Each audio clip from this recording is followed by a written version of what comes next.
Demonstration today shows a typical sort of scenario where a victim is at their home address and a suspect who's been given notice not to go to that address has attended in spite of that, asking to come in, asking to hear, asking to potentially rekindle their relationship.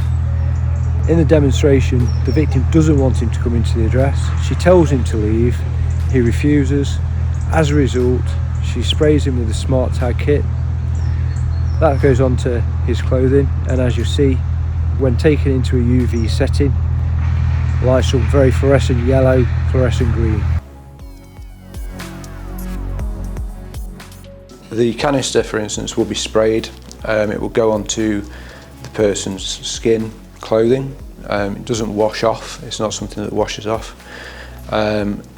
Then when they would be arrested, they come into custody, they'd be put under a UV light as they walk into the custody, so the SmartWater would then glow a fluorescent yellow or fluorescent green colour, identifying that they've been subjected to SmartWater. What we would then do is we would submit that to the SmartWater lab for testing.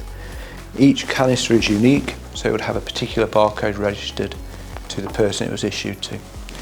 We would then be able to link that SmartWater that's on the person or the clothing back to that canister, showing that that was what has gone on to that person.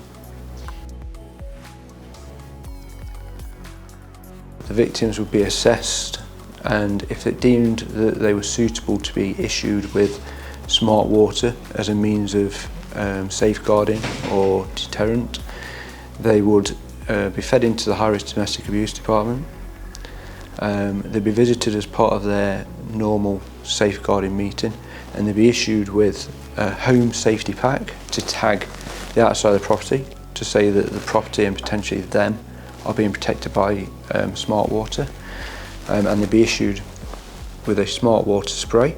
In the first instance, obviously this is quite a large commitment for us to make within Derbyshire. We are going to be trialling it in the two areas, one north and one south, that has the highest high-risk domestic abuse crime rate. So in south of the county, the Earwash local policing unit will be trialling it, so that includes your Ilkeston, Long Eaton sort of areas. In the north of the county, the Chesterfield LPU area will be trialling it. Both of them two were respectively the highest crime rates for high-risk DA and stalking in the county on them areas.